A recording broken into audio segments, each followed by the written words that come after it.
Sesaat lagi Anda akan menyaksikan Kabar Petang didukung oleh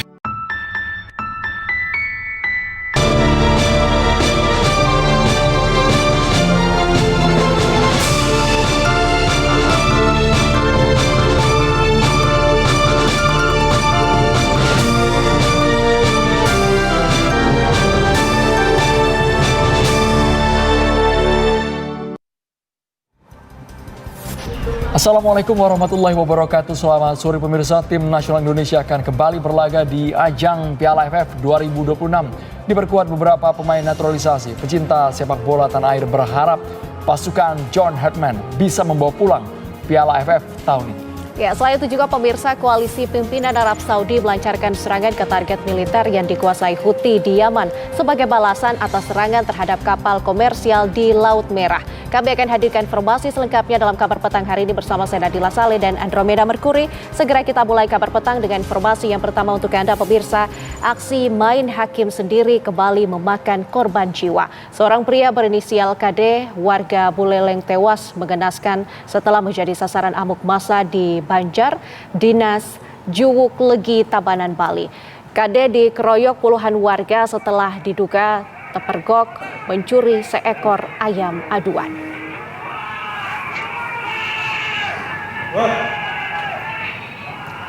Kemarahan warga tak terbendung saat memergoki aksi KD pada Jumat dini hari sekitar pukul 1.30 waktu Indonesia Tengah.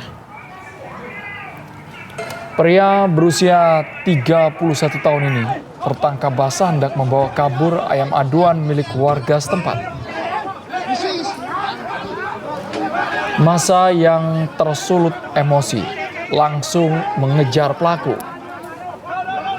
Tak puas menganiaya KD, massa menyeret tubuh pelaku yang sudah dalam keadaan tak bernyawa ke jalanan di lokasi kejadian. Warga yang terlanjur geram juga membakar habis sepeda motor milik pelaku. Kemarahan warga diduga dipicu oleh kekerasan atas maraknya kehilangan hewan ternak di wilayah tersebut dalam beberapa waktu terakhir. Kini jasad KD telah diserahkan kepada pihak warga di desa Sidatapa, Buleleng untuk dimakamkan. Kasus ditangani Satreskrim Polres Tabanan yang tetap mengusut tuntas kasus pengeroyokan ini dan mendalami pihak-pihak yang terlibat dalam aksi anarkis yang menghilangkan nyawa seorang laki-laki berusia 31 tahun.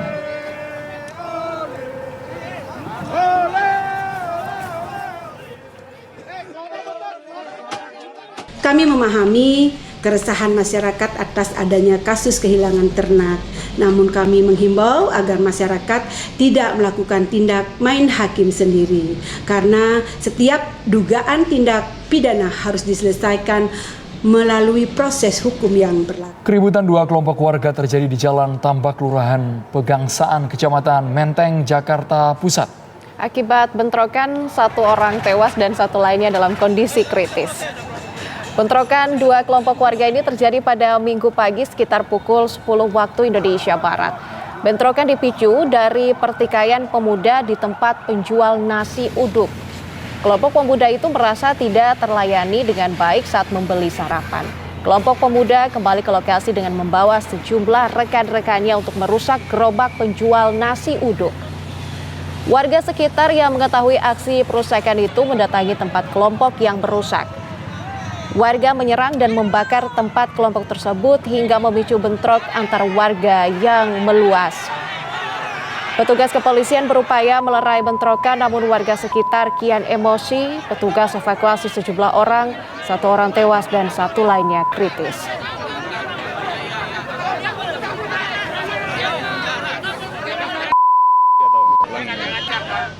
Jadi ada kelompok dari yang diserang ini datang mau beli sarapan, kemudian mungkin tidak dilayani dengan baik atau tidak berkenan sehingga menggebar kendaraannya. Kemudian dia pergi, kemudian datang lagi dengan membawa teman-temannya merusak gerobak penjual nasi uduk atau sarapan tersebut. Nah, kemudian dari kejadian perusakan tempat penjualan itu dibalas oleh warga sekitar menyerang tempat dari kelompok tersebut. Nah, sehingga terjadilah keributan tersebut. Ini lahan kos. Informasi terbaru dari 2 orang yang diamankan dari TKP masih dalam kondisi kritis saat dibawa, namun ketika di rumah sakit ada 1 yang sudah meninggal. Kondisinya sebenarnya apa sih? Lalu bagaimana situasi di lokasi bentrok antar warga di Jalan Tambak Menteng, Jakarta Pusat? Sudah ada reporter TV One Sekar Wanda di lokasi. Sekar, kami ingin tahu bagaimana kondisi dan perkembangan terkini di lokasi saat ini. Apakah situasi di sana semakin parah atau bagaimana? Ya, Nadila dan juga pemirsa, kondisi terkini di tempat kejadian perkara, tepatnya di titik awal terjadinya pertikaian yang terjadi di kawasan Tambak pada sekitar pukul 10 pagi hari tadi sudah kembali kondusif, di mana masyarakat juga sudah kembali melakukan aktivitas seperti biasa. Meski demikian, hingga saat ini pihak kepolisian juga masih terus berjaga di sekitar lokasi, dan juga kami tadi memantau bahwa pihak kepolisian juga masih terus menyelidiki kasus ini, terutama dari para saksi-saksi yang melihat kejadian pertikaian ini pada pagi hari tadi. Karena pertikaian ini diduga dipicu oleh kelompok warga yang datang untuk membeli sarapan, namun merasa tidak dilayani dengan baik, sehingga menyebabkan adanya amarah dari kelompok warga tersebut, sehingga timbullah juga amarah dari warga sekitar yang berada di sekitar lokasi tempat sarapan tersebut. Di samping saya sendiri ini merupakan titik awal terjadinya keributan, di mana gerobak nasi uduk ini menjadi tempat sarapan kelompok warga yang datang untuk membeli sarapan, namun merasa tidak dilayani dengan baik, kemudian tersulut emosi, sehingga kemudian warga sekitar juga memanggil kerabat di sekitarnya, sehingga terjadi pertikaian yang cukup besar. Dan pertikaian yang cukup besar ini juga pada akhirnya menimbulkan korban, yakni ada sebanyak 2 orang korban, di mana saat ini 1 orang mengalami kritis dan 1-nya lagi dinyatakan meninggal dunia, dan keduanya saat ini masih berada di Rumah Sakit Cipto Mangunkusumo untuk melanjutkan atau mendapatkan penanganan secara intensif. Kendati demikian, korban ataupun pelaku, maksudnya saya, dari pertikaian ini ada sebanyak 10 orang, di mana 6 diantaranya saat ini sedang diperiksa oleh pihak kepolisian, di mana saat ini ditangani langsung oleh Polres Metro Jakarta Pusat dan Polsek Menteng, yang saat ini juga masih terus mencari tahu apa motif utama dari kejadian ini. Meski demikian, penanganan dan juga penjagaan di sekitar lokasi juga masih terus dilakukan, dan pihak kepolisian pun juga menghimbau warga sekitar agar tidak tersulut atau mudah terprovokasi atas isu-isu yang kebenarannya masih belum pasti. Kemudian sebelumnya di wilayah Tambak ini sendiri juga mengalami kemacetan lalu lintas akibat dari pertikaian ini, namun sekarang sudah kembali normal, di mana kendaraan baik roda 2 ataupun roda 4 sudah dapat melintas di kawasan ini. Demikian, Adila. Sekar Wanda mengabarkan langsung dari Jalan Tambak, Jakarta Pusat. Terima kasih. Pemirsa, akibat tanggul penahan air sungai Batang Hari Leko jebol, 3 rumah warga yang berada di tepian sungai Musi Banyuasin, Sumatera Selatan, roboh dan hancur. Ya, tanggul penahan air sungai Batang Hari Leko jebol dihantam guyuran air hujan yang cukup deras.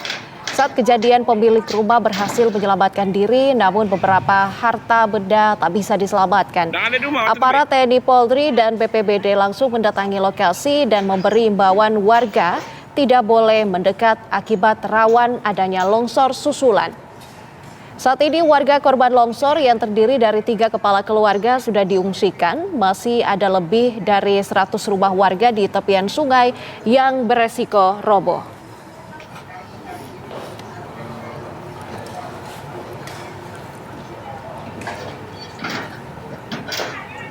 Pemirsa, polisi menetapkan satu orang tersangka yakni DS alias A dalam kasus pencabulan anak di bawah umur di Kota Tanjung Balai, Sumatera Utara. Sedangkan istrinya, AIK yang merupakan guru ASN masih ditetapkan sebagai saksi. Sementara korban jalani pemeriksaan medis di RSUD setempat. Perbuatan asusila di Kota Tanjung Balai, Sumatera Utara yang diduga dilakukan pasangan suami istri terhadap seorang anak di bawah umur menjadi perhatian publik. Korban menjalani pemeriksaan medis yang didampingi oleh ibu asuhnya, Wali Kota Tanjung Balai, Perlindungan Anak, dan anggota Komisi 2 DPR RI. Dari hasil pemeriksaan fisik dan ronsen yang dilakukan, diperoleh hasil oleh tim dokter bahwa organ-organ vital dan bagian dalam sudah stabil dan kembali normal, namun korban masih mengeluh di bagian pinggang. Sementara itu, Kepolisian Resor Tanjung Balai menetapkan satu orang tersangka, yakni DS alias A. Istri pelaku yang berprofesi sebagai guru ASN masih berstatus sebagai saksi. Pelaku terancam hukuman 9 tahun penjara karena melanggar pasal Undang-Undang Perlindungan Anak dan pencabulan. Tindak pidana tersebut sementara tidak diakui oleh terlapor dan juga istri. Jadi untuk sekarang sudah kita tetapkan tersangka terhadap satu orang, yaitu atas nama DS alias A. Jadi sudah kita tahan juga di Tahti. Untuk satu lagi atas nama ADK sedang kita lakukan pendalaman. Sebelumnya ratusan warga menggeruduk dan mengepung sebuah rumah di Jalan Burhanuddin, Kecamatan Teluk Nibung, Tanjung Balai, Sumatera Utara. Tempat tinggal pasangan suami istri yang diduga menjadi pelaku tindakan pelecehan seksual terhadap seorang bocah yang masih duduk di bangku sekolah dasar. Istri pelaku diduga mengasongkan seorang bocah di bawah umur kepada suaminya untuk dijadikan objek perbuatan cabul. Proses evakuasi terduga pelaku dilakukan sejumlah petugas dan berlangsung menegangkan. Saat keduanya keluar dari kediamannya, warga yang emosi berupaya mengejar dan menghakimi pasangan ini. Dari Tanjung Balai, Sumatera Utara, Jasa Manurung, TV One mengabarkan. Lalu bagaimana upaya perlindungan korban tindak asusila untuk pemulihan sakit dan trauma psikis? Sudah bergabung bersama kami Ketua KPAD Asahan, Bapak Awaludin. Assalamualaikum Pak Awaludin, kami ingin tahu hasil pemeriksaan medis kemarin terhadap korban bagaimana Pak? Waalaikumsalam, Andro. Di sini saya dari Komisi Perlindungan Anak Daerah Kabupaten Asahan, bahwa kemarin kami telah berkunjung ke Rumah Sakit Umum Tanjung Balai dan melihat bersama dengan anggota Komisi 2 DPR RI yaitu Bapak Dodi Kurnia Tanjung, begitu juga dengan Bapak Wali Kota Tanjung Balai dan Kepala Dinas BP2KB P3A Kabupaten Asahan yaitu Bapak Rahmanto. Berdasarkan hasil medis yang ditangani oleh pihak medis di rumah sakit tersebut, kondisi korban sudah memulai membaik. Secara fisik kondisinya sudah mulai berangsur-angsur membaik, namun masih ada sedikit keluhan khususnya pada bagian pinggang. Nah, sementara kondisi fisikis beliau ini masih perlu penanganan yang lebih serius, sehingga kami besok bersama dengan UPT DPPA Kabupaten Asahan akan melakukan kunjungan untuk melakukan observasi terhadap kondisi fisik si korban, sehingga agar kami ingin memastikan bahwa kondisi si korban ini harus memang benar-benar pulih dari segala macam bentuk trauma, baik fisik maupun psikis. Terima kasih Pak Andro. Oke, untuk korban sendiri kan Pak berstatus yatim piatu. Apakah kemudian korban sudah dikembalikan bersama dengan ibu asuhnya atau seperti apa Pak pertanggungjawabannya? Oke. Ya, saat ini selama ini pun dia terus berada di bawah pengasuhan ibu asuhnya. Dan semalam pun didampingi oleh ibu asuhnya dengan kondisinya yang sudah mulai membaik, maka dia berpulang kembali ke tempat ibu asuhnya yang merupakan tempat tinggalnya selama ini. Kalau keterangan dari korban apa yang dialami secara psikis kalau digambarkan dari perilaku Pak? Kalau dari perilaku memang terlihat masih tidak begitu nampak kali, cuma kan mungkin masih belum lagi menjadi sebuah kalimat yang harus menjadi muncul dan tiba-tiba itu tidak ditemukan. Tetapi ini kan akan mengendam di dalam hatinya tentang peristiwa-peristiwa yang terjadi selama ini dihadapinya. Karena selama lebih kurang 6 bulan sebelum 19 Mei, perlakuan itu diperlakukan terhadap dirinya menurut keterangan korban. Di mana sebelumnya dia diajak oleh sang guru untuk datang ke rumah, kemudian disitulah diperlakukan tindakan asusila yang dialami oleh korban. Oke. Karena situasi ini dimanfaatkan karena terlambat untuk menjemputnya, sehingga pihak keluarga karena sudah merasa nyaman, karena sudah aman karena di tempat gurunya, maka tidak menjadi kekhawatiran. Ternyata ketidakkekhawatiran itu telah memberikan malapetaka bagi korban. Demikian, Andro. Baik, kalau dari KPAD sendiri, Pak, bagaimana memastikan pendampingan psikologis ini berkomitmen untuk jangka panjang sehingga dia benar-benar pulih psikisnya? Karena kalau kita lihat dari perilaku ataupun tindakan yang ia alami ini kan lebih dari 4 kali ya, Pak. Kalau tidak salah 5 kali. Ini gimana, Pak, komitmen jangka panjangnya? Ya, memang berdasarkan informasi yang kami peroleh bahwa perlakuan yang dialami oleh korban ini itu ada 5 kali. Nah, berdasarkan komitmen ini, yang pertama kami akan menjalin komunikasi dengan pemerintah Kota Tanjung Balai, di mana kami dari KPAD Kabupaten Asahan akan terus melakukan koordinasi dengan pemerintah Kota Tanjung Balai untuk memastikan kondisi psikis si anak. Kemudian bahwa dari UPT DPPA Kabupaten Asahan sendiri juga akan memastikan beberapa kali akan menghadirkan tenaga psikolog untuk memastikan kondisi psikis si anak. Begitu juga dengan orang tua asuhnya, sudah kita komunikasikan bahwa si korban harus mendapatkan perhatian yang lebih serius, karena kita khawatir bahwasanya trauma itu akan menimbulkan dampak yang buruk kepada dirinya. Mungkin itu, Andro. Baik, terima kasih Ketua KPAD Asahan, Bapak Waludin sudah bergabung di Kabar Petang. Terima kasih. Pemirsa, sesaat lagi di Kabar Petang, kepolisian melakukan olah TKP untuk memastikan penyebab kebakaran di Desa Adat Cipta Mulya, Sukabumi, Jawa Barat. Kami akan hadirkan informasi usai jeda, tetaplah di Kabar Petang.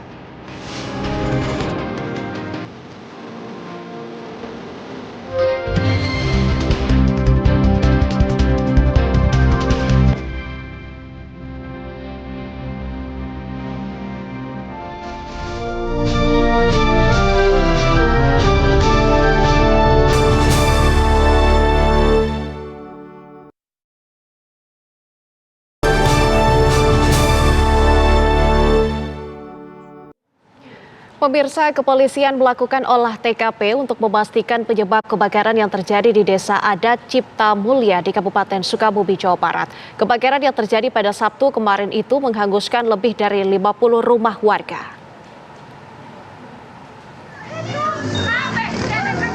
Kebakaran menghanguskan permukiman penduduk di kawasan Kesatuan Adat Banten Kidul, Kasepuhan Cipta Mulya, Desa Sirna Resmi, Kecamatan Cisolok, Kabupaten Sukabumi, Jawa Barat pada Sabtu kemarin. Api dengan cepat membakar rumah warga yang terbuat dari kayu dan bambu.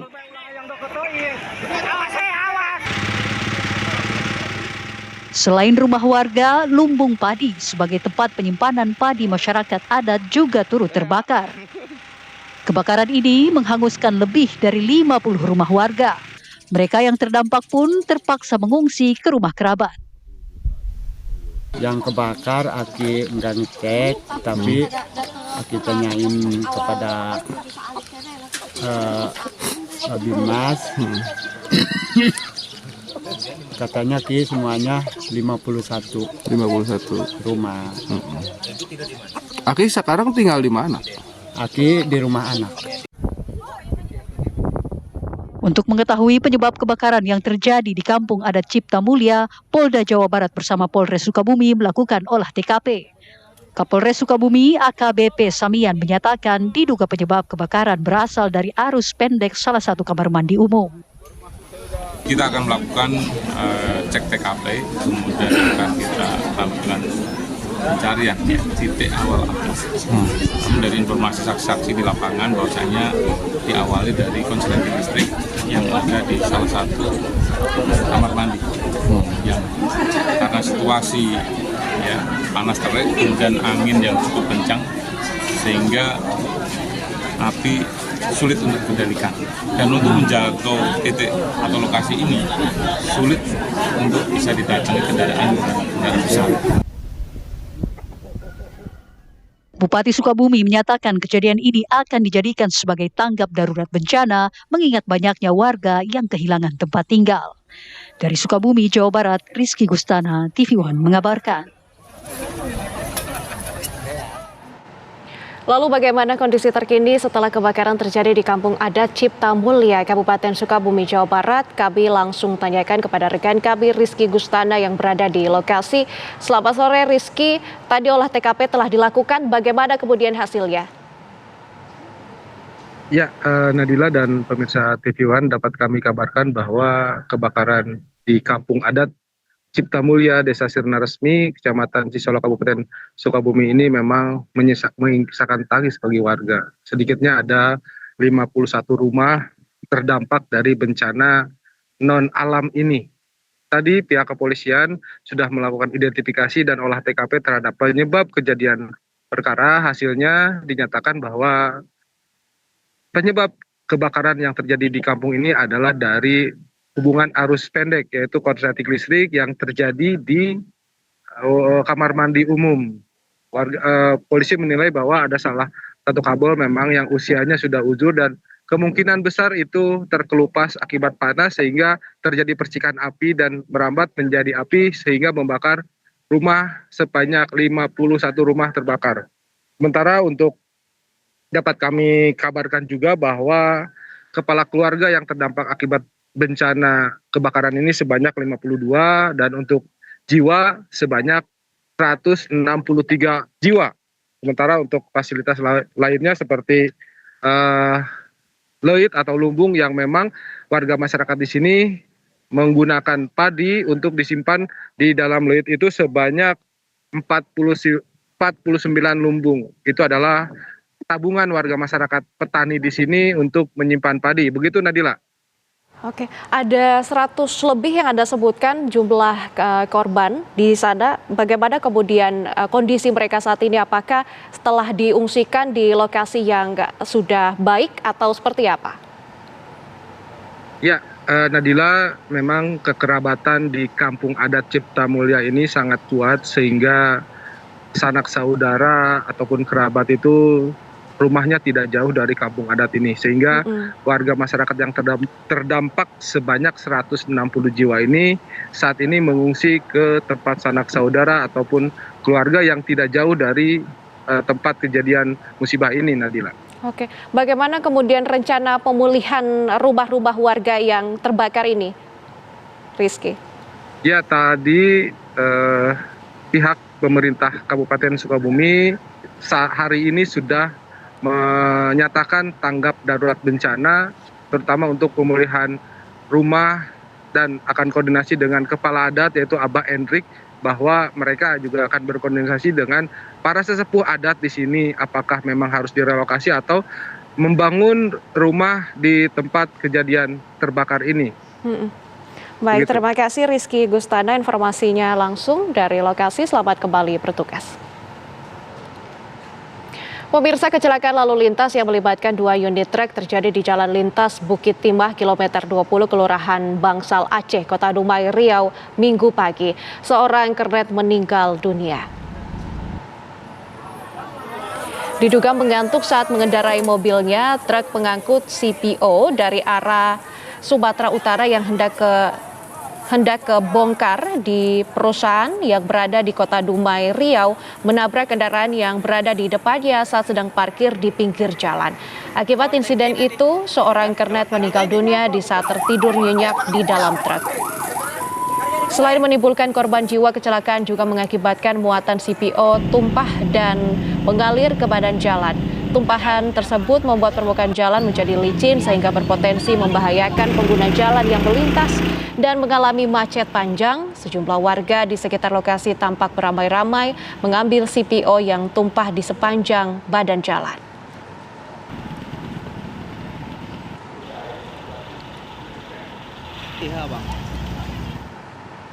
Kabar lainnya pemirsa, jenazah siswa calon prajurit TNI Angkatan Darat yang ditemukan tewas di lingkungan Rindam 1 Bukit Barisan dimakamkan keluarga. Keluarga menuntut keadilan atas kematian korban. Keluarga Genial Gavensi Gulo terus mempertanyakan penyebab kematian siswa calon prajurit TNI AD tersebut. Meski penyebab kematian belum diketahui, keluarga memutuskan memakamkan jenazah setelah 2 hari disemayamkan di rumah orang tua. Prosesi pemakaman dihadiri sejumlah personel TNI Angkatan Darat dari Kodim 0213 Nias serta utusan dari Rindam 1 Bukit Barisan. Pemakaman kemudian dilaksanakan secara sederhana dengan upacara adat. Genial dinyatakan lulus setelah mengikuti seleksi penerimaan calon prajurit TNI Angkatan Darat di Korem Sibolga pada Juli 2026.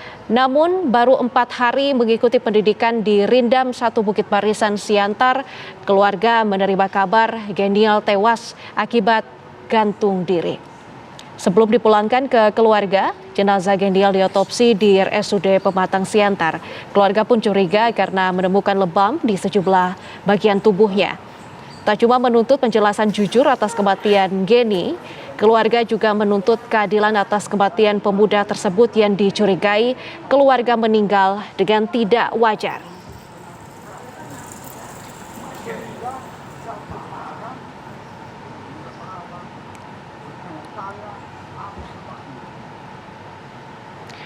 Keluarga mempertanyakan penyebab kematian siswa calon prajurit TNI AD Genial Gavensi Gulo. Kami akan berbincang dengan ayahanda dari Genial Gavensi Gulo, Pak Serius Gulo. Selamat sore Pak, sebelumnya kami mengucapkan duka cita atas peristiwa yang menimpa Geni. Kami ingin tahu Pak, bagaimana kemudian keluarga awalnya mengetahui hal ini Pak? Ya, pada saat mendengar kami pun sangat terkejut. Ya, kenapa terjadi hal yang demikian, karena sehari sebelumnya kami melihat dia masih sehat dan semangat dalam melaksanakan kegiatan balap di latihan. Oke, dari informasi yang keluarga ketahui, sudah berapa lama Pak Geni menjalani pendidikan ini? Dia masuk pendidikan sejak tanggal 16 bulan Juni 2026 sampai hari Minggu dan hari Seninnya kabar duka. Oke, kami turut berduka cita sedalam-dalamnya Pak. Kami juga ingin tahu sebelum berangkat pendidikan, bagaimana Pak kondisi kesehatan dari Geni? Kesehatan sebelum masuk pendidikan atau sewaktu berangkat dari rumah, dia menuju ke Medan untuk pemeriksaan kesehatan, terus mengikuti bimbel dalam persiapan melamar sebagai tentara. Nah, setelah bulan Juni kemarin dia kembali ke Sibolga untuk mendaftar sebagai calon tentara Angkatan Darat Pratama. Artinya dari kondisi fisik, kondisi kesehatannya sejauh sebelum ia berangkat itu kondisinya baik-baik saja begitu ya Pak? Baik-baik, sehat. Oke, saat kejadian kemarin waktu pemeriksaan tidak ada ditemukan penyakit apa. Kemarin apakah sempat diotopsi Pak? Hasilnya seperti apa? Diotopsi belum, jadi hanya pemeriksaan kesehatan aja. Kalau dari pihak TNI Angkatan Darat di Rindam 1 tersebut, informasi yang disampaikan kepada pihak keluarga seperti apa?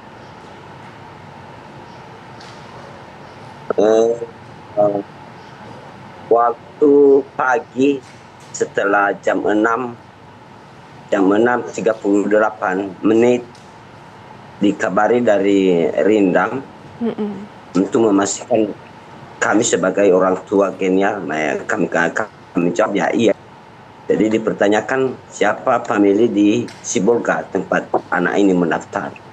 Ya kami kan sama dia, karena ada keluarga kita di sana pun, ya anggota tentara juga, dan di situ tinggalnya selama di Sibolga. Nah, sehingga mereka sudah berkomunikasi, sehingga jam 10 baru diinformasikan kepada kami bahwa anak bapak sudah keluar dari asrama dan belum didapat sampai saat ini. Nah, selama 30 menit kemudian lalu baru diinformasikan anak kami sudah ditemukan di pinggir jalan. Oke. Informasi yang diterima keluarga. Setelah pukul 11 baru diberitahu bahwa ditemukan anak bapak dalam keadaan tidak bernyawa. Hanya sampai di situ yang kami dengar, sehingga kami lanjut pun tidak dijawab. Oke, bagaimana kemudian harapan dan upaya dari keluarga atas kejadian ini, Pak? Bagaimana, Bu? Bagaimana kemudian harapan Bapak dan juga keluarga serta upaya hukum apa yang akan dilakukan setelah ada kejadian ini, Pak? Iya, secara pribadi dan kekeluargaan memang sangat sedih dan prihatin mendengar cerita anak kami, karena anak kami ini ya satu-satunya harapan keluarga untuk mendapatkan pekerjaan ini. Jadi karena kenyataan sudah menang lalu hilang hanya 4 hari sukanya dan 5 hari kelima dukanya, begitu sangat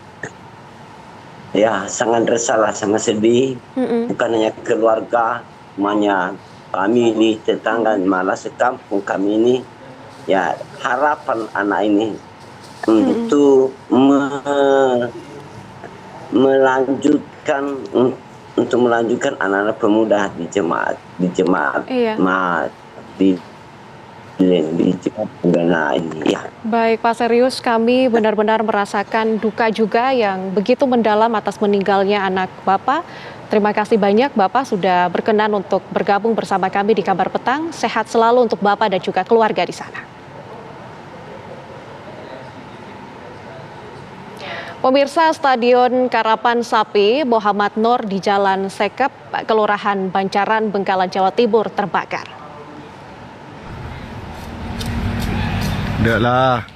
Api membakar bagian selatan sisi timur Stadion Sekep Karapan Sapi. Api membakar pagar-pagar pembatas yang terbuat dari bambu.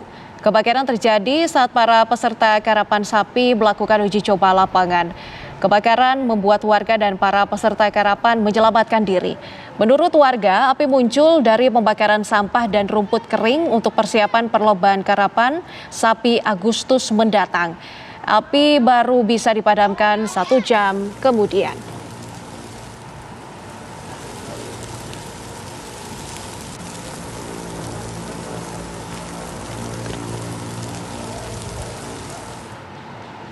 Pemirsa, kecelakaan beruntun melibatkan 2 kendaraan truk dan 3 sepeda motor terjadi di turunan flyover Kretek, Kecamatan Paguyangan, Brebes, Jawa Tengah, Minggu siang. Inilah video detik-detik usai kecelakaan beruntun terjadi, di mana sejumlah pengendara sepeda motor tergeletak di aspal flyover Kretek, Kecamatan Paguyangan, Brebes, Jawa Tengah, Minggu siang. Diduga kecelakaan terjadi akibat truk bermuatan tali benang mengalami remblong saat berada di turunan flyover. Truk kemudian menabrak truk di depannya sesama pengangkut tali benang hingga terjun ke bawah jembatan. Akibat kecelakaan beruntun menyebabkan 1 orang mengalami luka berat dan 7 lainnya mengalami luka ringan yang kesemuanya kini menjalani perawatan di RSUM Siti Aminah Bumi Ayu.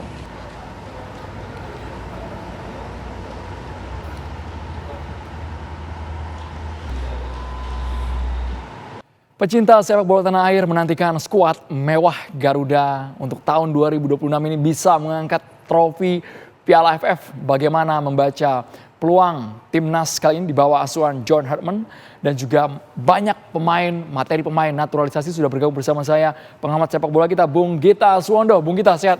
Sehat.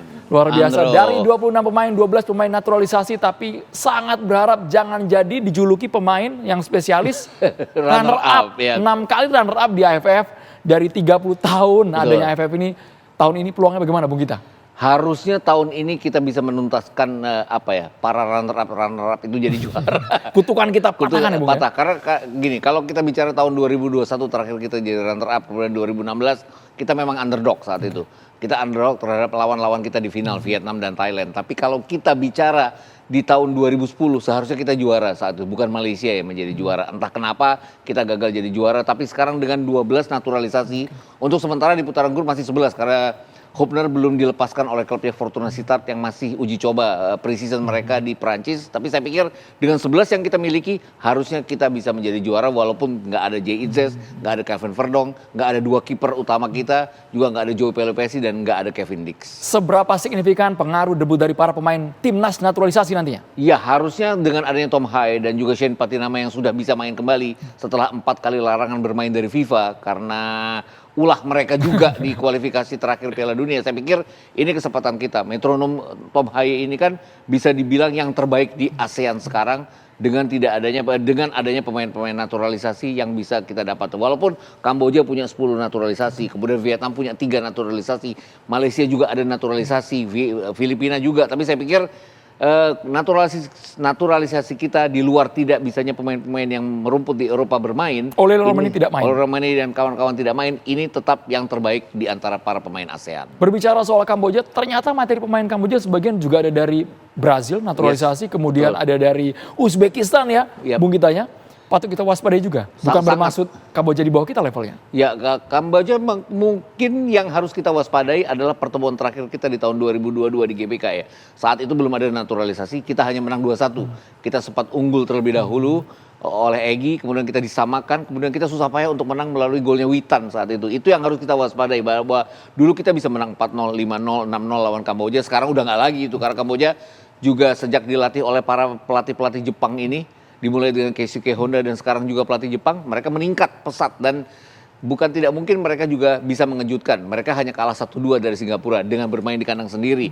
Dan sekarang kesempatan bagi mereka, ini pertandingan kedua mereka pasti sudah lebih panas dari kita. Ini pertandingan pertama kan selalu sulit bagi siapapun, apalagi tuan rumah ya. Jadi saya pikir kita harus waspada, tapi peluang untuk menang sangat besar melawan Kamboja. Kalau kita komparasi pemain di Kamboja dan naturalisasi dengan gaya bermain Brazil, ada juga yang dari Jepang.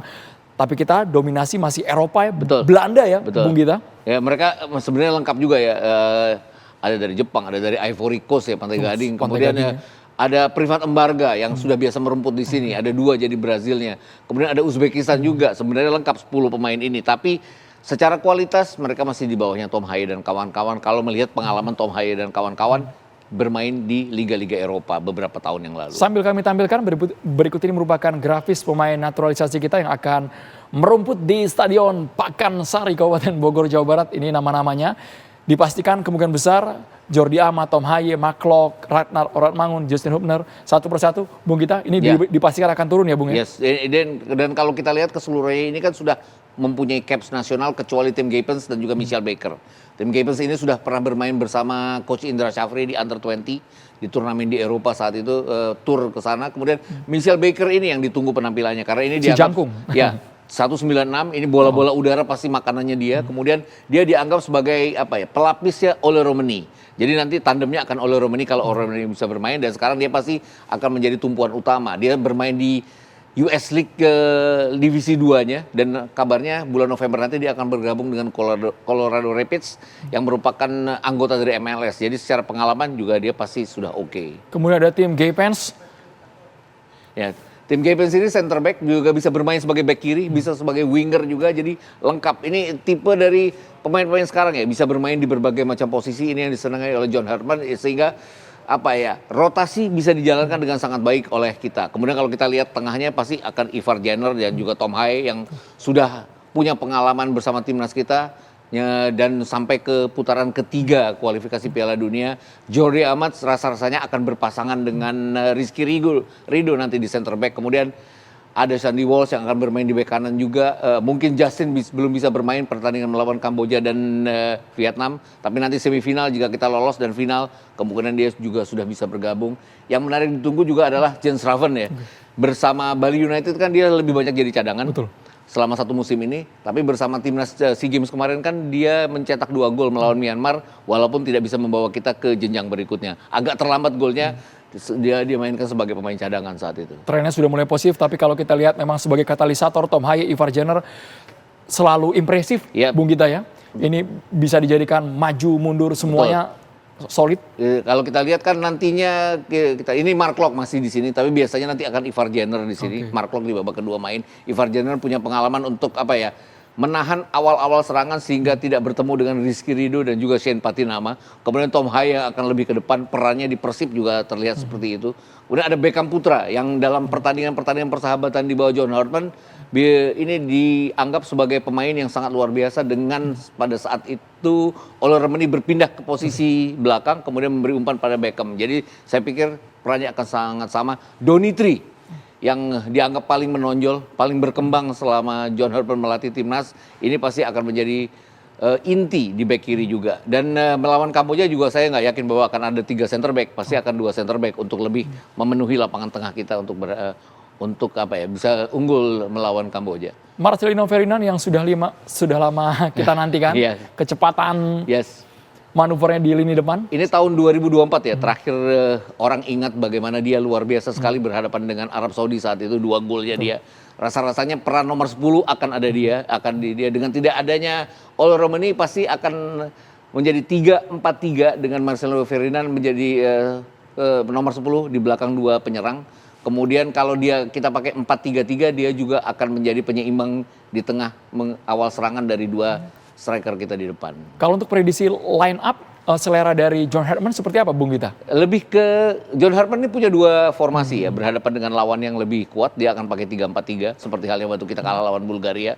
Tapi berhadapan dengan lawan yang lemah di 3 pertandingan berikut termasuk Mozambik di pertandingan terakhir di bulan Juni lalu dia memakai pola 4-3-3. Tapi enggak benar-benar 4-3-3, kadang-kadang menjadi 4-3-1-2 saat itu.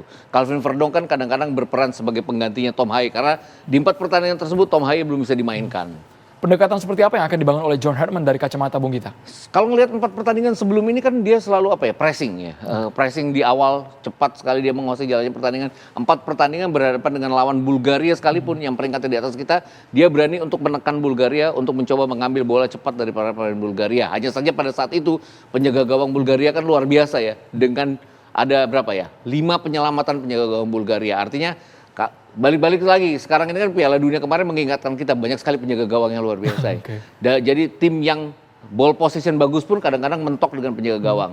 Tapi saya percaya bahwa di Pakansari besok ini penguasaan bola akan pada kita, terlepas apakah penjaga gawang Kamboja itu bagus atau tidak. Tapi sejak menit pertama John Hartman akan menerapkan permainan yang ofensif ya Bung ya? Betul, ini terlihat waktu melawan Saint Kitts juga, lawan Bulgaria juga, dan kemarin di 2 pertandingan melawan Oman dan melawan Mozambik dia melakukan hal yang sama. Bahkan melawan Oman yang kualitasnya di atas kita, sedikit di atas kita, dia melakukan hal yang sama. Oke, tantangan untuk para pemain naturalisasi dengan waktu yang sangat singkat. Kemarin John Hartman mengatakan ketika TC di Bali, kami sudah sangat solid, kompak dibangun satu sama lain, tidak ada yang ego secara individu. Itu hanya John Hopnot sempat bergabung tapi kemudian kembali ke klubnya. Sekarang juga tidak ada lagi untuk pertandingan besok, tapi saya pikir kekompakan sudah sangat terjaga. Terakhir mereka menang dari Bali United kan 3 gol. Kemudian andalan di depan itu striker baru kita Michel Baker bikin 1 gol lewat tandukannya. Jadi saya pikir ini kesempatan untuk kita melihat apakah pemain ini pantas untuk menggantikan Ole Remeni. Karena pertandingan melawan AFF ataupun pertandingan nanti yang tidak dalam struktur FIFA pasti andalanya adalah Michel Baker. Bola-bola atas memang pasti sepertinya saat ini jadi makanan kita ya Bung ya. 196, Elkan Bagot itu 197, dia 196. Bahkan kalau kita lihat ada pemain baru juga Indonesia, Brian Fatari, center back dari Dewa United, itu tingginya 187.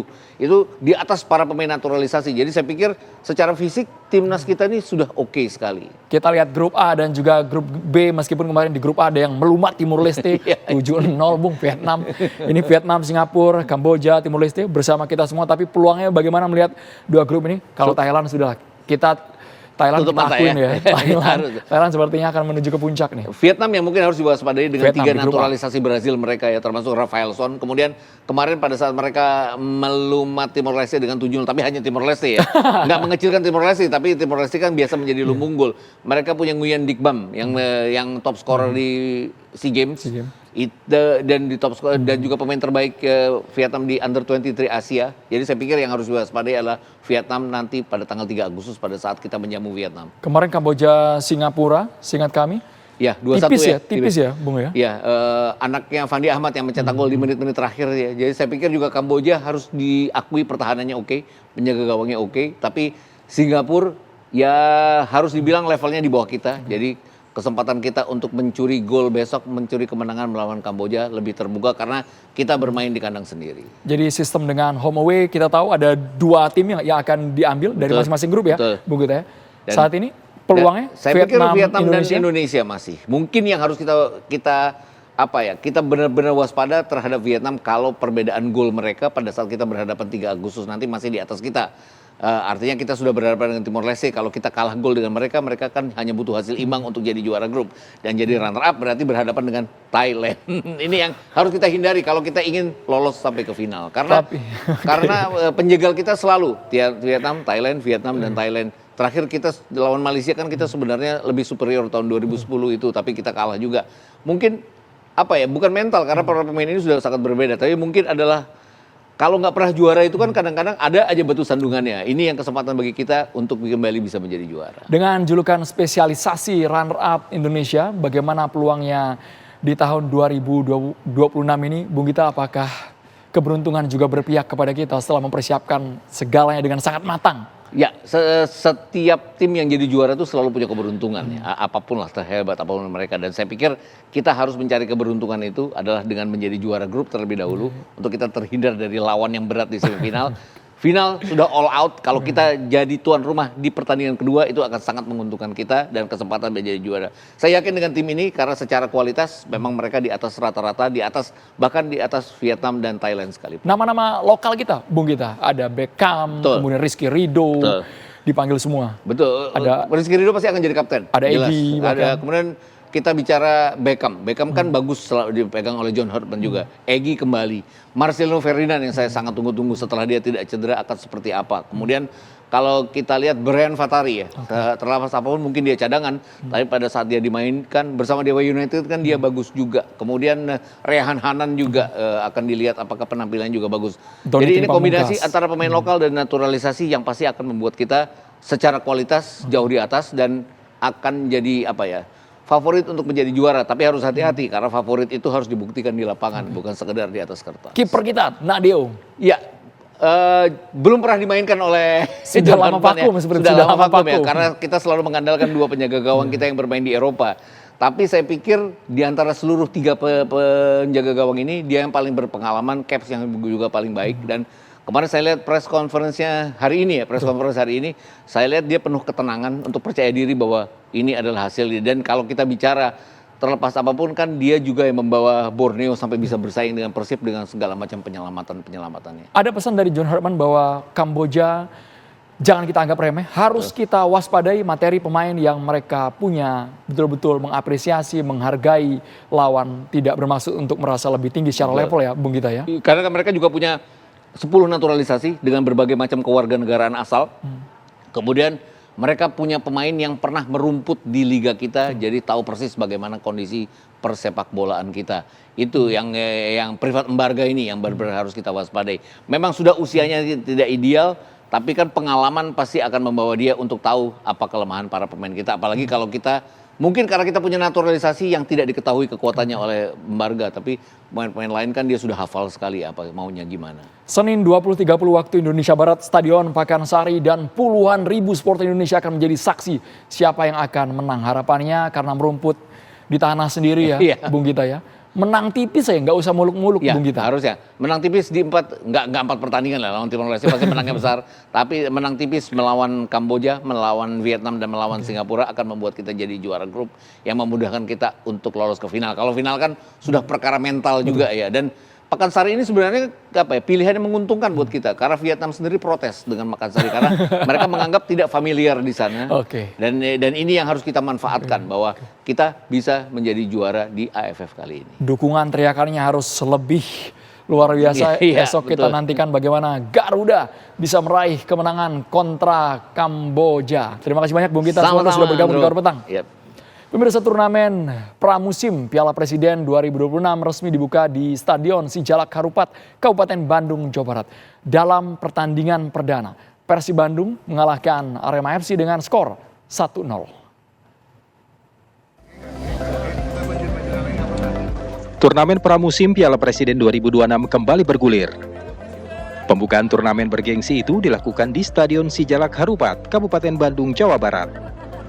Acara pembukaan dihadiri Ketua Umum PSSI Erick Thohir, Ketua Steering Komite Piala Presiden 2026 Marwarar Sirait, Menteri Dalam Negeri Tito Karnavian, Gubernur Jawa Barat Deddy Mulyadi, dan turut juga Pemret TV One Lalumara Satria Wangsa. Pembukaan Piala Presiden 2026 dimeriahkan dengan penampilan musisi tanah air dan tarian koreografi. Kita siapkan tanpa uang negara, ya, tanpa APBN, betul? Betul. Tadi saya naikin ya, tahun lalu 5,5 miliar kan? Sekarang juara satunya 6 miliar ya. Tidak sudah peningkatan Maria ya. Kemudian pastikan fair play ya semua. Jadi ada 2 tuan rumah di Bandung sama di Surabaya. Setelah upacara pembukaan selesai, dilanjutkan dengan laga Persib Bandung melawan Arema FC. Piala Presiden menjadi panggung bagi klub-klub peserta untuk menguji kekuatan sebelum kompetisi Liga Nasional dimulai. Dari Kabupaten Bandung, Jawa Barat, Agung Prasetyo, TV One mengabarkan.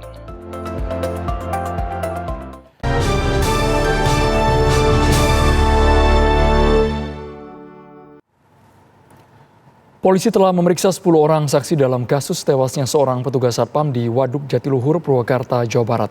Dari hasil penyelidikan sementara diketahui korban tewas saat berada di darat.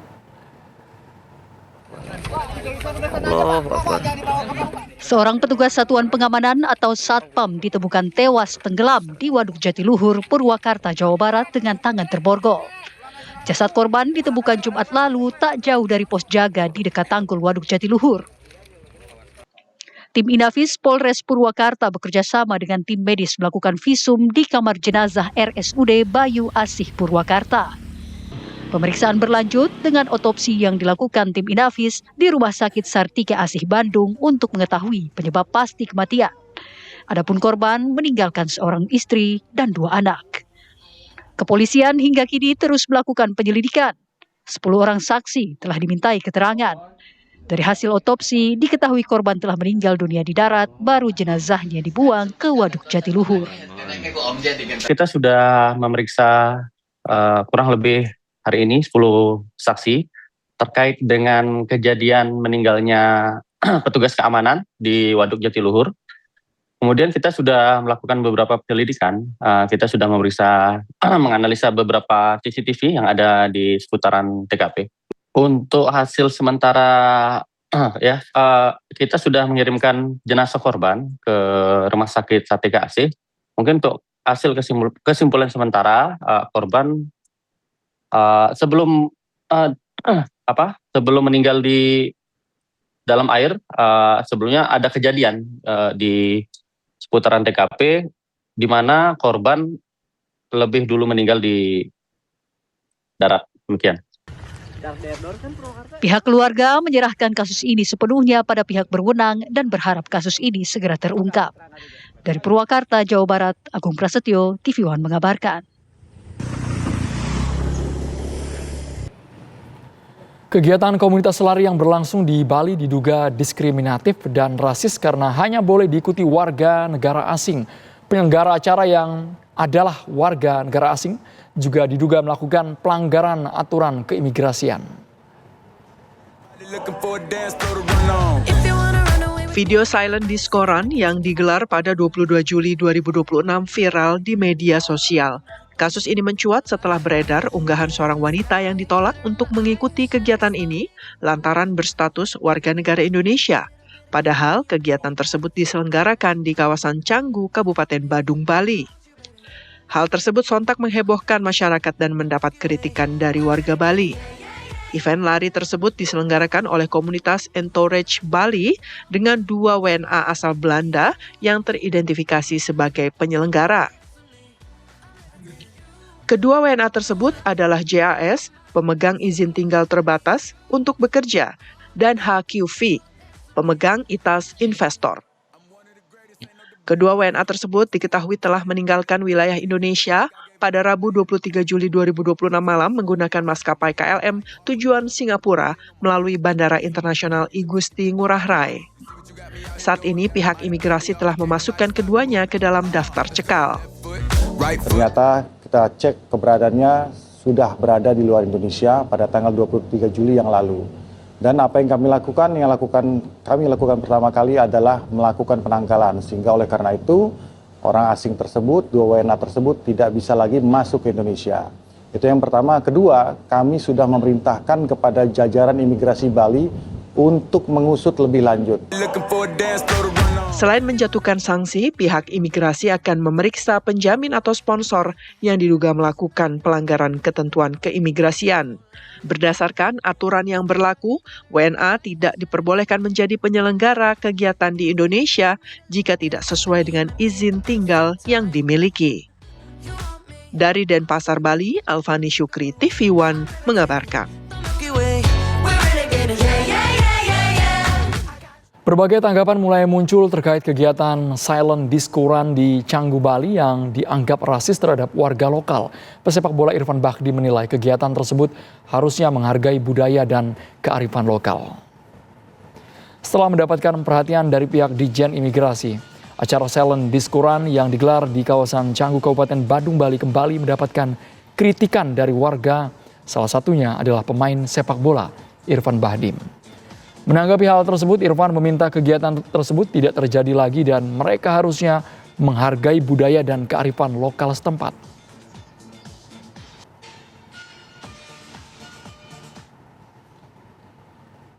Ya itu lebih ke politik ya, aku nggak setuju sih, tapi mereka udah minta maaf juga, tapi it's not how it's supposed to be. Mereka ada di sini, ya mungkin banyak yang nomads, tapi harus open for everyone and respect the culture, respect the people.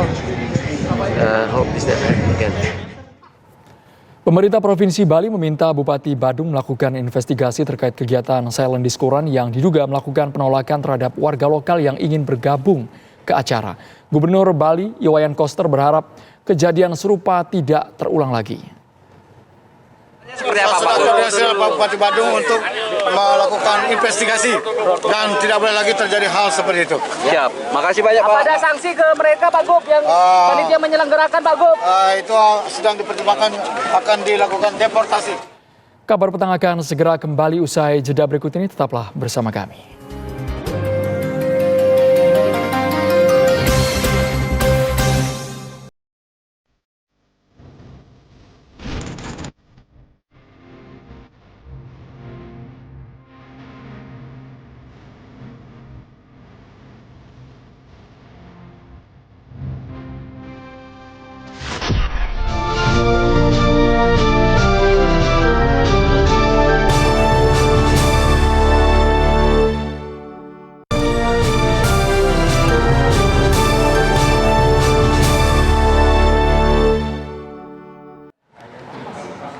Pemirsa, keributan dua kelompok warga terjadi di Jalan Tambak, Kelurahan Pegangsaan, Kecamatan Menteng, Jakarta Pusat. Akibat bentrokan, satu orang tewas dan satu lainnya dalam kondisi kritis. Bentrokan dua kelompok warga ini terjadi pada Minggu pagi sekitar pukul 10 waktu Indonesia Barat. Bentrokan dipicu dari pertikaian pemuda di tempat penjual nasi uduk. Sekelompok pemuda itu merasa tidak terlayani dengan baik saat membeli sarapan. Kelompok pemuda kembali ke lokasi dengan membawa sejumlah rekan-rekannya untuk merusak gerobak penjual nasi uduk. Warga di sekitar yang mengetahui aksi perusakan itu mendatangi tempat kelompok yang merusak. Warga menyerang dan membakar tempat kelompok tersebut hingga memicu bentrok antar warga yang meluas. Petugas kepolisian berupaya melerai bentrokan, namun warga sekitar kian emosi. Petugas evakuasi sejumlah orang, satu orang tewas dan satu lainnya kritis. Polisi masih memeriksa sejumlah orang dari kelompok pemuda tersebut.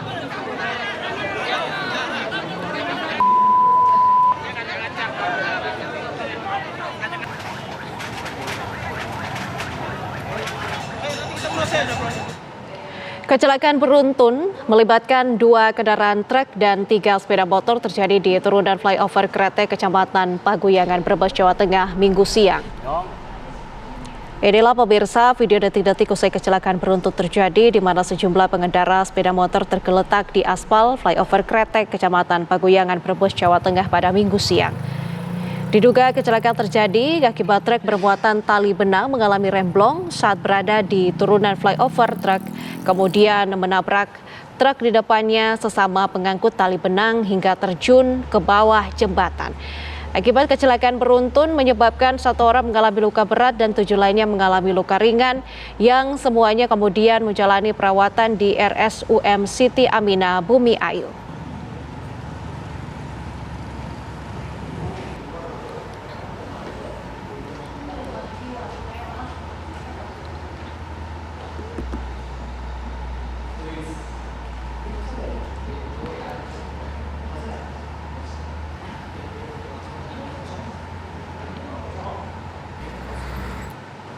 Kabar lainnya pemirsa, massa dari Majelis Ormas Islam atau MOI menggelar aksi bela Palestina di kawasan Patung Kuda, Jakarta Pusat. Aksi ini menjadi bentuk solidaritas terhadap rakyat Palestina sekaligus menyuarakan dukungan agar perdamaian segera terwujud di wilayah tersebut.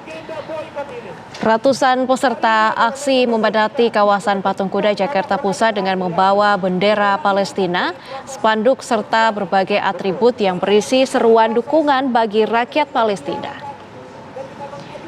Aksi yang digelar oleh Majelis Ormas Indonesia berlangsung tertib dengan pengawalan aparat keamanan. Massa menyampaikan aspirasi melalui orasi dan doa bersama sebagai wujud kepedulian terhadap kondisi kemanusiaan di Palestina. Kegiatan ini juga menegaskan komitmen berbagai elemen masyarakat untuk terus mendorong terwujudnya perdamaian serta memberikan dukungan moral bagi masyarakat Palestina yang masih menghadapi agresi Zionis Israel berkepanjangan.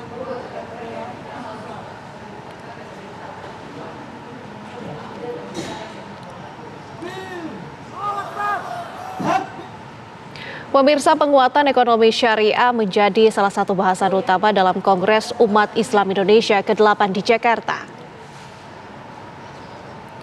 Forum tokoh partai politik dalam Kongres Umat Islam Indonesia atau KUII ke-8 merumuskan sejumlah poin kesepahaman terkait isu kebangsaan dan keumatan. Dalam forum tersebut hadir Ahmad Basara dari PDI Perjuangan, Masrur Makmur dari Partai Nasdem, Muhammad Khalid dari PKS, Afrian Syanur dari Partai Demokrat, serta Aceh Hasan Syadzili dari Partai Golkar yang menyampaikan pandangan masing-masing terkait tantangan bangsa ke depannya. Salah satu poin yang mengemuka adalah pentingnya penguatan ekonomi syariah. Para peserta menilai Indonesia memiliki potensi besar sebagai negara dengan jumlah penduduk muslim terbesar di dunia, termasuk potensi aset ekonomi umat yang diperkirakan mencapai 2.000 triliun rupiah. Tokoh-tokoh partai juga mendorong kolaborasi antar negara, pasar dan masyarakat dalam memperkuat pembangunan ekonomi yang lebih inklusif dan berkeadilan.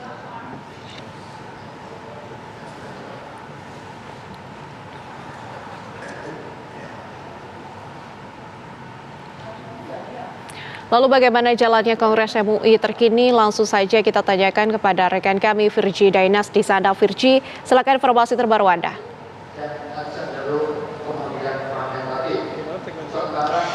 Ya, selamat petang Nadila dan juga pemirsa. Benar sekali bahwasannya hari ini merupakan hari terakhir atau hari ketiga dari Kongres Umat Islam yang diadakan oleh Majelis Ulama Indonesia dari tanggal 24 Juli hingga 26 Juli 2026. Adapun untuk di hari ketiga sendiri ini sudah ada sekitar 8 pleno yang direncanakan akan dilalui oleh para organisasi yang hadir 87 dari seluruh Indonesia. Adapun untuk 8 pleno sendiri ini berputaran dengan materi-materi ekonomi syariah, kesejahteraan petani yang juga tadi sempat dihadiri oleh Menteri Pertanian Andi Amran Sulaiman, dan juga tadi sempat Mendikdasmen juga sempat datang untuk langsung memberikan materi, dan juga ada isu-isu keumatan, kebangsaan dan ormas serta geopolitik dengan ketua umum partai-partai politik yang mempunyai wakil di DPR RI yang juga akan datang pada hari ini.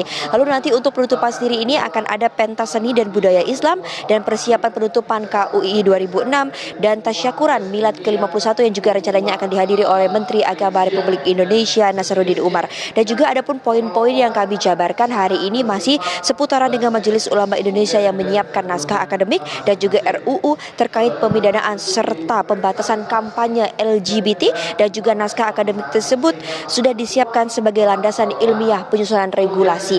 Dan juga MUI menyebut langkah ini menjadi bagian dari upaya merespon isu sosial yang berkembang di masyarakat berkat modernitas, dan hingga saat ini memang sejatinya Indonesia ini belum memiliki undang-undang khusus yang secara spesifik mengatur tentang LGBT.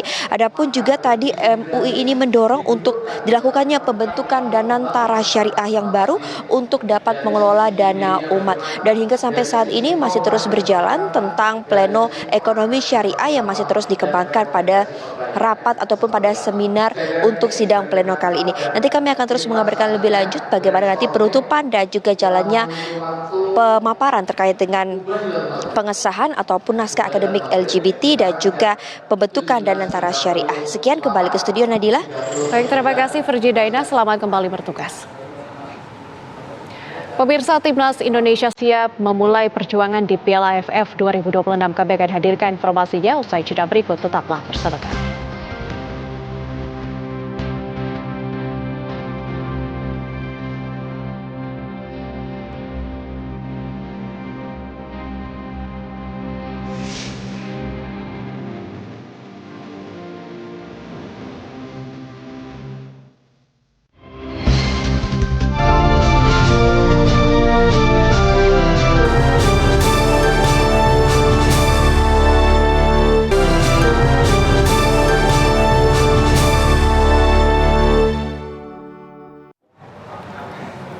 Pemirsa, aksi main hakim sendiri kembali memakan korban jiwa. Seorang pria berinisial KD warga Buleleng tewas mengenaskan setelah menjadi sasaran amuk massa di Banjar Dinas Julegi, Tabanan, Bali. KD dikeroyok puluhan warga setelah diduga kepergok mencuri seekor ayam aduan.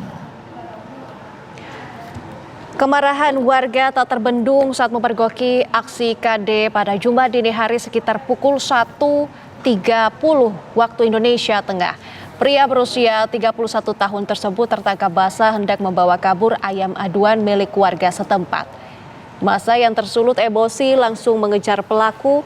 Tak puas menganiaya KD, massa menyeret tubuh pelaku yang sudah dalam keadaan tak bernyawa di jalanan di lokasi kejadian. Warga yang terlanjur geram juga membakar habis sepeda motor milik pelaku. Kemarahan warga diduga dipicu oleh keresahan atas maraknya kasus kehilangan hewan ternak di wilayah tersebut dalam beberapa waktu terakhir. Kini jasad KD telah diserahkan kepada pihak keluarga di Desa Sidatapa, Buleleng untuk dimakamkan. Kasus ini kini ditangani Satreskrim Polres Tabanan yang tetap mengusut tuntas kasus pengeroyokan ini dan mendalami pihak-pihak yang terlibat dalam kasus anarkis yang menghilangkan nyawa.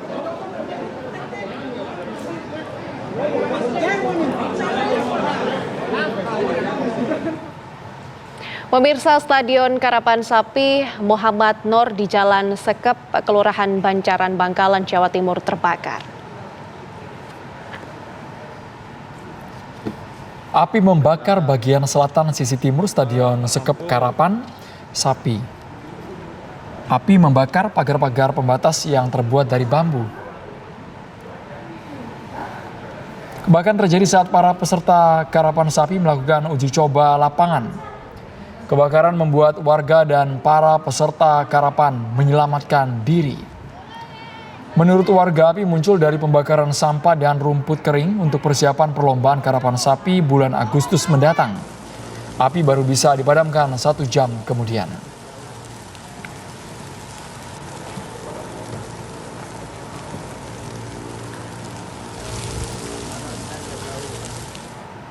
Kepolisian melakukan olah TKP untuk memastikan penyebab kebakaran yang terjadi di Desa Adat Cipta Mulia di Kabupaten Sukabumi, Jawa Barat. Kebakaran yang terjadi pada Sabtu kemarin itu menghanguskan lebih dari 50 rumah warga. Kebakaran menghanguskan permukiman penduduk di kawasan Kesatuan Adat Banten Kidul, Kasepuhan Cipta Mulia, Desa Sirna Resmi, Kecamatan Cisolok, Kabupaten Sukabumi, Jawa Barat pada Sabtu kemarin. Api dengan cepat membakar rumah warga yang terbuat dari kayu dan bambu.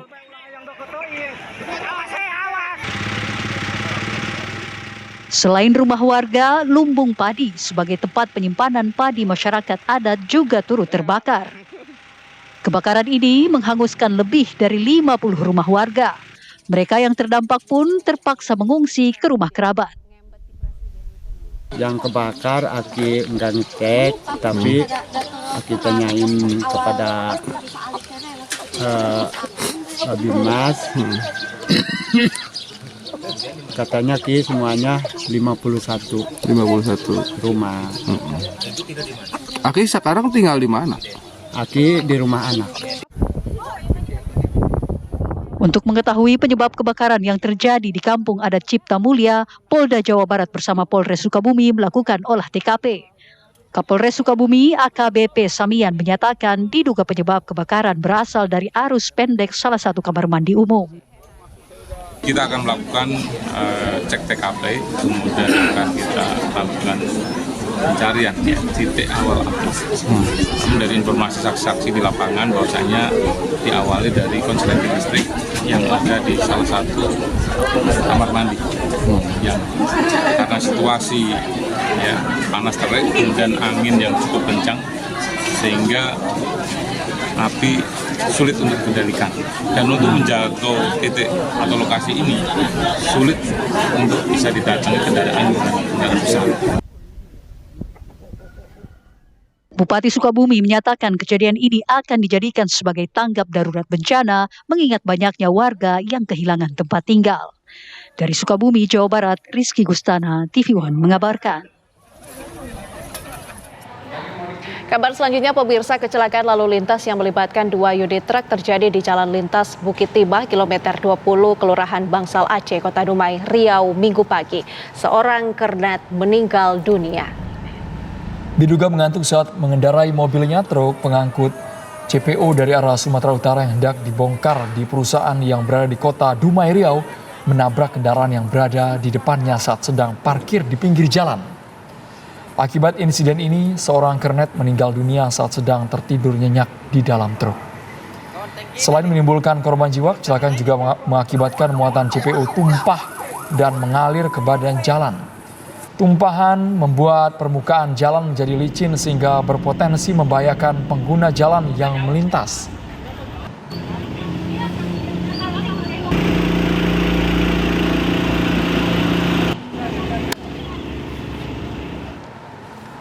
Polisi menetapkan 1 orang tersangka yakni DS alias A dalam kasus pencabulan anak di bawah umur di Kota Tanjung Balai, Sumatera Utara. Sedangkan istrinya AIK yang merupakan guru ASN masih ditetapkan sebagai saksi, sementara korban menjalani pemeriksaan medis di RSUD setempat. Perbuatan asusila di Kota Tanjung Balai, Sumatera Utara yang diduga dilakukan pasangan suami istri terhadap seorang anak di bawah umur menjadi perhatian publik. Korban menjalani pemeriksaan medis yang didampingi oleh ibu asuhnya, Wali Kota Tanjung Balai, Perlindungan Anak, dan anggota Komisi 2 DPR RI. Dari hasil pemeriksaan fisik dan ronsen yang dilakukan, diperoleh hasil oleh tim dokter bahwa organ-organ vital dan bagian dalam sudah stabil dan kembali normal, namun korban masih mengeluh di bagian pinggang. Sementara itu, Kepolisian Resor Tanjung Balai menetapkan 1 orang tersangka, yakni DS alias A. Istri pelaku yang berprofesi sebagai guru ASN masih berstatus sebagai saksi. Pelaku terancam hukuman 9 tahun penjara karena melanggar pasal Undang-Undang Perlindungan Anak dan pencabulan. Tindak pidana tersebut sementara tidak diakui oleh terlapor dan juga istri. Jadi untuk sekarang sudah kita tetapkan tersangka terhadap 1 orang, yaitu atas nama DS alias A. Jadi sudah kita tahan juga di Tahti. Untuk 1 lagi atas nama ADK sedang kita lakukan pendalaman. Sebelumnya ratusan warga menggeruduk dan mengepung sebuah rumah di Jalan Burhanuddin, Kecamatan Teluk Nibung, Tanjung Balai, Sumatera Utara. tempat tinggal pasangan suami istri yang diduga menjadi pelaku tindakan pelecehan seksual terhadap seorang bocah yang masih duduk di bangku sekolah dasar. Istri pelaku diduga mengasongkan seorang bocah di bawah umur kepada suaminya untuk dijadikan objek perbuatan cabul. Proses evakuasi terduga pelaku dilakukan sejumlah petugas dan berlangsung menegangkan. Saat keduanya keluar dari kediamannya, warga yang emosi berupaya mengejar dan menghakimi pasangan ini. Dari Tanjung Balai, Sumatera Utara, Jasa Manurung, TV One mengabarkan.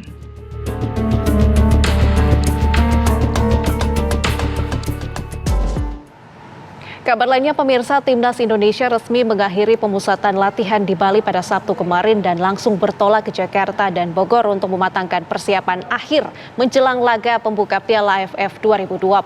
Skuad John Hartman akan menjamu Kamboja di laga perdana Senin esok.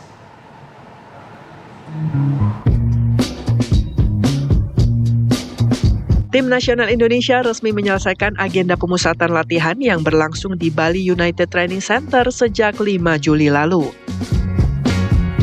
Di bawah komando pelatih John Hartman, skuad Garuda sengaja ditempa di Pulau Dewata demi membangun kematangan taktik serta mempererat kerjasama tim menjelang turnamen bergengsi se-Asia Tenggara tersebut.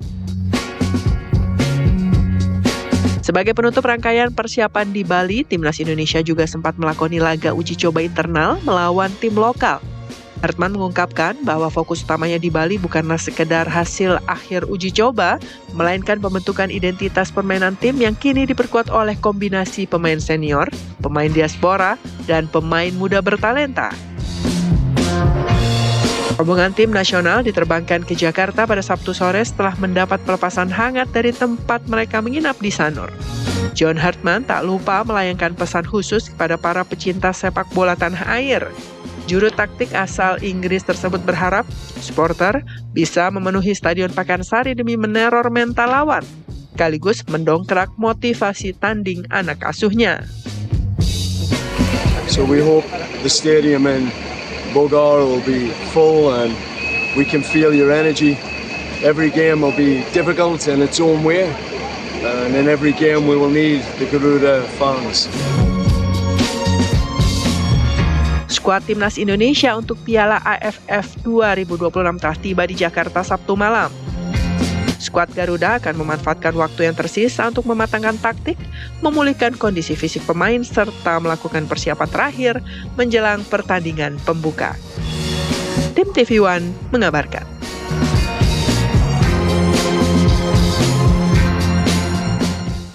Ayo Garuda kalahkan Kamboja esok, kita dukung penuh ya Nadila. Kita dukung penuh Garuda Muda Indonesia. Timnas Indonesia, anak asuh John Hartman, kita tunggu penampilan di Stadion Pakansari. Demikian kabar petang hari ini, saya Andromeda Mercury. Dan saya Nadila Salim, mewakili segenap kru yang bertugas pamit undur diri. Terima kasih atas perhatian Anda. Sampai jumpa. Sampai jumpa.